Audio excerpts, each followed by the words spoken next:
Hey peeps, today we're taking a look at Council of Verona from Crash Games. Now, this is a micro game. I know a lot of people hate that term. I just had a big debate about that, but it is a very small game component-wise. There's just a few cards in here and some little colored discs for each different player.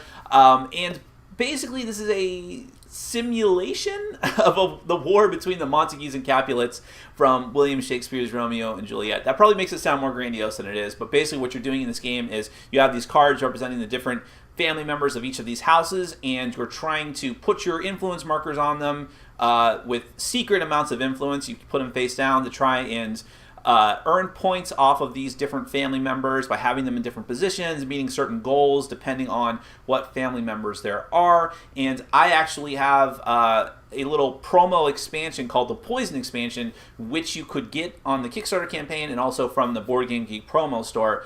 That is, so it's just a little addition to the game that actually lets you kill or save different family members. You have little poison tokens or antidote tokens and so on. It's a very light game. I'm probably skipping over a few things. It's probably a little bit more complicated than I'm letting on at this point. So let's go ahead and take a look at the brief overview of the game. Then we'll come back and I'll let you know what I think about it.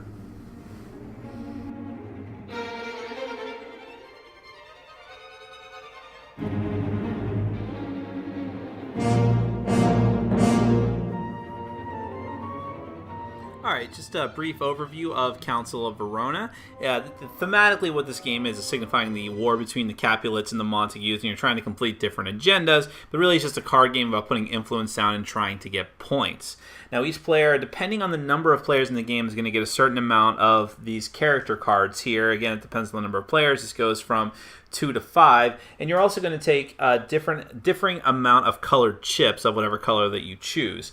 Now these chips have one side where it just has a little sticker, and you do have to put stickers on these of the Verona symbol. But on the other side is a number, either 0, 3, 4, or 5, and you may not play with all of these depending on the number of players.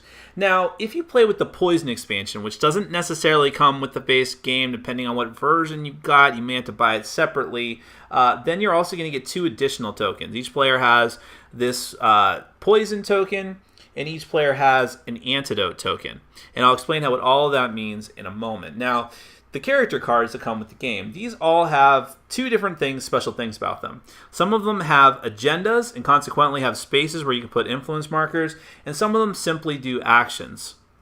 When you play a character card from your hand, the way the turn orders are going to go is that the first thing you do on your turn is you play one of your character cards, and you must play one of your character cards. You're either going to place them here on this card signifying the council, just put them in the general area here, or over in this area, presumably in a different orientation, for the exile faction. These are basically just 2 different places, and they have to do with fulfilling certain agendas. So, for example, you have Lord Montague here, who's one of the Montagues. He's got the blue symbol and the M here.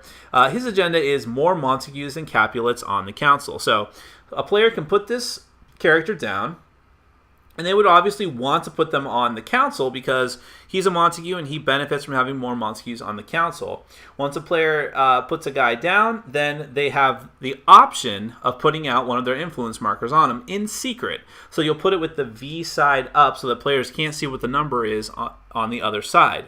At the end of the game, you're going to flip all of these tokens over and see who has the most influence markers on that particular person. Whoever has the most points from the influence markers.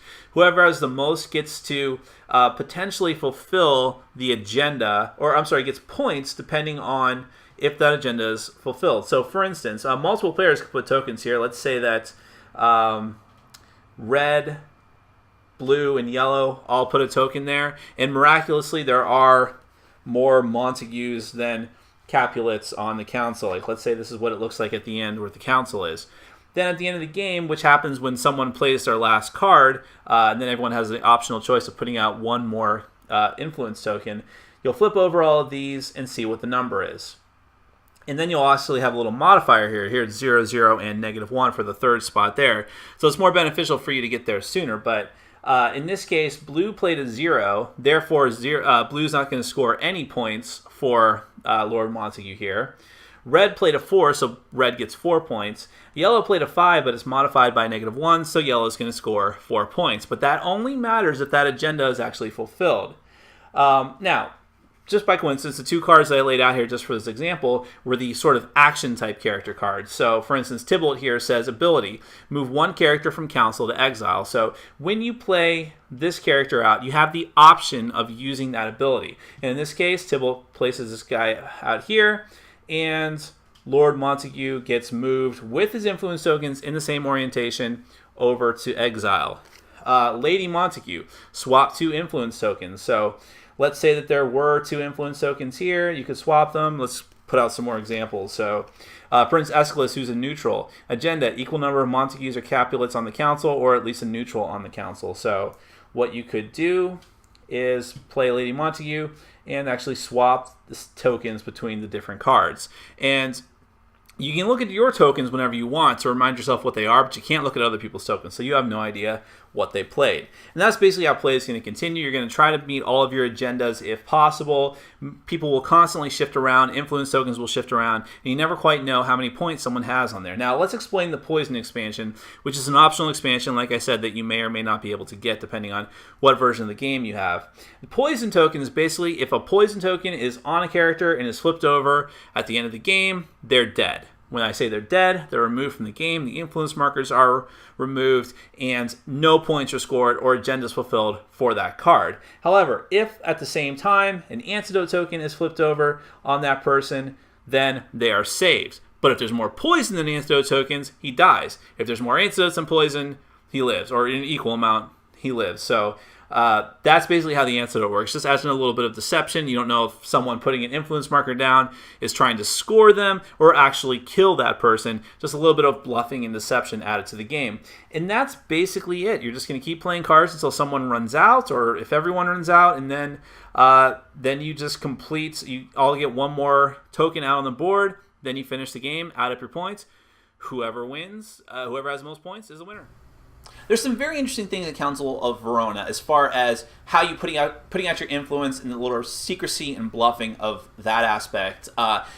Trying to bluff out your opponent, they don't really know if you're putting one of your high value point markers out on that person or if it's just a bluff. And I will say right off the bat, let's just get this out of the way. If you're going to get this game and you want to make an investment into it, it's a rather cheap game, but you definitely need to get the Poison expansion. You can get it through the Board Game Geek store. There might be other ways to get it, I'm not sure, perhaps directly from the company, but that adds a lot to this game.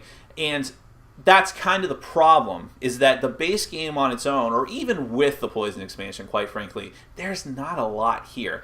It's tough for me to put into words, but it's not a bad game. But after we get done with the game, I just felt like, is that it?